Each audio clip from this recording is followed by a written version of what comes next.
আজকে আমাদের ছোটো-মোটো একটা পিকনিকের প্ল্যান ছিল গাইস। তো দেখতেই পাচ্ছ আমরা সব জিনিসপত্র নিয়ে বেরিয়ে পড়েছি। তো আমার হাতে ছিল কেক আর বাকি যে বান্ধবীরা এসেছে তো তারা নিয়ে এসছে। তো আমরা এখানে দেখতে পাচ্ছ চলে এসেছি। সাথে ছিল বুনুর কিছু বান্ধবী, আমি আর আমার কিছু বান্ধবী ছিলাম। তো সবাই মিলে এখানে আমরা ঢুকে যাচ্ছি, দেখতেই পাচ্ছ যে দারুণ মজা হবে আজকে। তো চলো যাওয়া যাক। Hello guys, welcome back to my channel. This is Payel Roy. Welcome back to my new mini blog. তো চলো ব্লগটাকে এনজয় করা যাক, স্কিপ না করে দেখতে থাকো, দারুণ মজা। তো আজকে ছিল আমাদের ছোটো মোটো পিকনিক গাইস। তো এটা আমার বুনুর বান্ধবী বেস্ট টু, যাই হোক।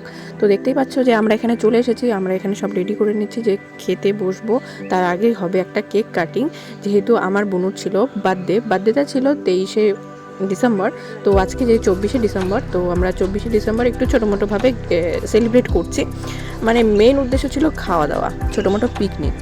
তো তাই জন্য একটা কেটে একটা ছোটো মোটো সেলিব্রেশনও হয়ে গেল। তো দেখতেই পাচ্ছ যে এখন অনেকটা বিকেল হয়ে গেছে, যে সূর্য ডুবে গেল। তো আমরা এখানে খেতে বসে গেলাম। এখানে মেনু ছিল, শর্টকাটে মেনু ছিল, এটা ছিল অনলি বিরিয়ানি ছিল। তো চিল গাইস, সবাই মিলে এখন চিল করতে করতে খাবো, খেতে গল্প করতে করতে মজা করতে খেয়ে দিয়ে তারপর আমরা বাড়িতে ব্যাক করব। তো আপাতত এখন হবে খাওয়া দাওয়া গাইস। তো আগে খেয়ে নিই।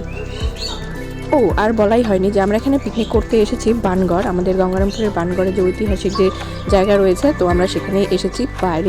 পাশের যে সব দৃশ্যগুলো ছিল অসাম ছিল, পাশে সব সর্ষে ক্ষেত, তার মাঝখানে আমরা এখানে পিকনিক করছি। জাস্ট অসাম একটা অনুভূতি ছিল, বলে বোঝানো যাবে না।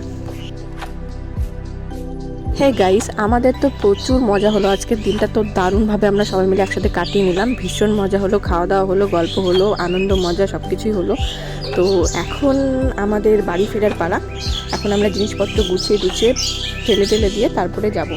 তো আজকের মতো বাই, টাটা। ফর ওয়াচিং, দেখা হচ্ছে পরের ভিডিওতে, বাই।